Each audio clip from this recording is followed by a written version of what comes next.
We got a lot of games coming out this year, and the first half of 2023 is looking jam-packed full of games. Let's just get into it. Let's talk about them. The first game on our list is none other than Diablo 4. Now, it's been a good while since we've had a new Diablo game. Shoot, it's been about almost 11 or 12 years or so, and I'm finally glad to be able to get a copy this year later, no less. The story in the world of Diablo 4 is going to be pretty wild based on the few trailers that we've seen since its announcement. I'm curious though, are they going to be taking advantage of PS5's haptic feedback functions? It really caught my attention when playing the Forspoken demo for the first time, like having the light attacks binded to like tapping L2 and R2 triggers, and then for heavy attacks, you pull the trigger even harder to use those. I really love that innovation that they made with that. I hope to see something similar in this game as well. I'm also glad that from the gameplay that we have seen so far of Diablo 4, they're sticking to the gameplay formula that works for that game. They're not making too many weird directions or changes to the game that people might not like or appreciate. And it's definitely great to see that they're sticking to their roots, especially with a game like this. It's been had so much time in development. Anything could have happened in this game, really, when games are developed for that long. Next up on our list is Forspoken. Now, this game had me a bit on edge when I played it. By that, I mean it was my first real experience with the game using the DualSense to its full capacity in the way that Forspoken does. And it's actually really cool, and kind of threw me for a loop for the first few hours to get used to it and actually understand how it worked for this particular game. But I gotta say, I actually love what the controller does with the gameplay and its mechanics. I really got a good sense of what the developer was going for. And I'll be honest, when I first saw this game, I thought it'd be more of a tech demo showing off how great the PS5 graphics could be, kind of like what the Order 1886 was for the PS4 at the time, but I'm glad to see that I was really wrong and that it's shaping up to be an interesting game. I'm also interested in seeing how much of your magic abilities will play into each other, and if the functions will act the same or change the feel of the DualSense controller. We haven't seen the full story or characters, so I won't share my final opinion until I fully play the game when it releases later this month. But I can't wait to get my hands on it and see what Square Enix has up their sleeves with this game. Definitely excited, can't wait to play it.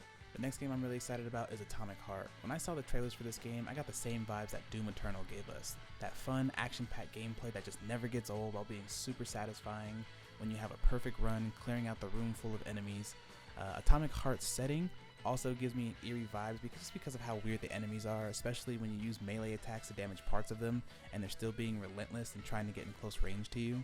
The graphics are also great because I love how much environmental damage occurs when you're fighting bosses. It seems like enemies are going to be really tearing it up when you encounter them. I've been seeing that gameplay trend in games like Horizon Zero Dawn and God of War Ragnarok taking advantage of things like that, and it's great to see that here as well.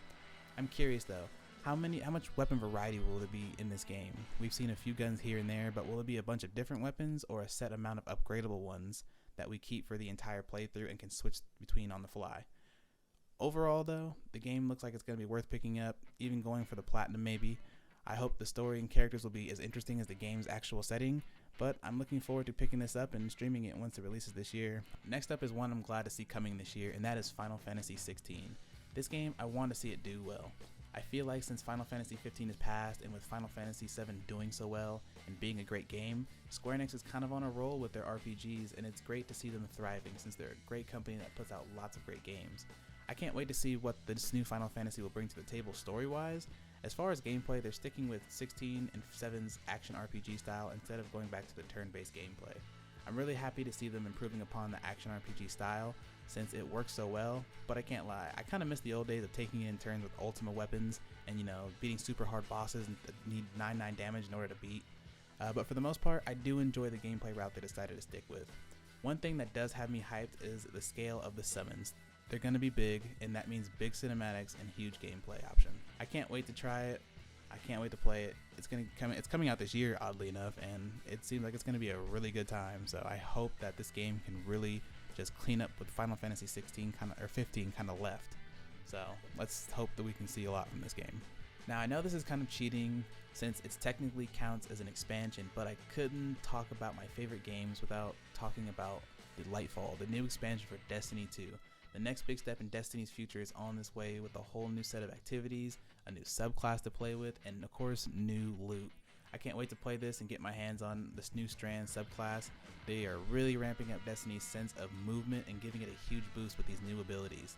Destiny was already a pretty quick shooter to begin with lots of fast-paced gameplay, but the new Strand subclass is really going to mix up how players move throughout the world, and not to mention the shift in PvP this is going to bring. Hopefully it's going to spice it up more than it needs to be. I wonder how players will use Strand in PvP. I've already seen players hooking on to Titans while using their super. Destiny also plans to release more expansions, so we've got even more to look forward to once it comes out. As someone who puts in a lot of time into Destiny, it's great to see that people are still enjoying the game, and I can't wait to get more loot and fill my vault even more. This expansion is going to be great for a few different reasons. New story, of course, is always great. A new subclass is always fun to play with, and just new activities and new gear to acquire is always fun for Destiny. They have like the perfect gameplay loop right now, and we've talked about these games multiple times in previous videos, but I gotta say, I never get sick of talking about one of my most favorite series in gaming, and that is Persona 3 Portable and Persona 4 Golden. These two powerhouse games were some of the best reasons to own a Vita when it first launched, and I'm glad to say that they're coming to current gen and PC. The Persona series has some of the best JRPGs out right now, and with the possible rumor of Persona 3 remake in development, it's no surprise that Atlus is going all out with their ports of the series right now. But be wary, as they're making this video right now, they're just rumors and speculation. There has been no official announcement of a P3 remake, but we're hearing more and more news about it, which is great to hear. But best believe, if there's a new announcement of a remake, Ultima Games will be there to talk about it and gush over the new details when they announce it. We also can't forget about the Persona 5 Royal coming to PC and current gen consoles. They will also be part of the bundle and will be immediately available on Game Pass, of course, for you all to experience and enjoy for the first time if you have yet to play this game. I highly urge any gamer who has yet to play these wonderful titles and give them a shot. They're definitely worth your time. Since the launch of Tales of Arise, Namco has been pretty hush-hush with the Tales series, but I'm glad to see that we're getting a remaster of an older title, although it may have not been the one that fans have wanted. Considering how accessible Tales of Symphonia is, and there are other titles that Tales could have gone with, like Tales of Innocence for example. But let's not focus on the negative, instead let's focus on the positive of the whole thing. Tales of Symphonia is still a great game. The fact that we're getting a more up-to-date and improved version is a good thing to see, especially with the Tales series' slow increase in popularity. With the success of Tales of Arise and maybe a possible sequel, if that trademark is anything to be noted of, but it's also possible that it's just a mobile game of some kind. The Tales series is always fun and definitely one of my favorites. I'm glad to see that the series is slowly continuing over time, even though, you know, the game's released very slowly. Like I said, Tales news comes out extremely slowly. But I'm glad to see that Tales of Symphonia is coming out with the remaster, of course. I'm going to pick it up. I'm going to want to play it. I'm a big Tales fan. Definitely check it out if you haven't tried any game. I highly recommend it. Tales of Arise is fun as well. And, you know, they're always on sale, so anytime is a good time to play a good Tales game. The final game on our list is a VR title, no less. I'm glad to say that this game is hopefully going to be on the same level as Half-Life Alyx. Now, from the trailer we've seen, this is going to be a very fun VR experience playing in the world of Horizon Zero Dawn. VR games have been taking a big step forward in the last few years, and I'm really excited to see what this game will have to offer, since you will be mostly using a bow instead of a gun, which isn't the norm for first-person VR games, so the change-up is much appreciated. Call of the Mountain is looking to be an interesting experience. There's not just going to be bow combat, but also some melee combat, which is refreshing for a VR game, since most good VR games are mostly just first-person shooters, which isn't bad, but you know, it just happens to be the trend right now. Although my best VR experience has been with Hitman VR. I highly recommend you try Hitman VR. It's incredibly fun.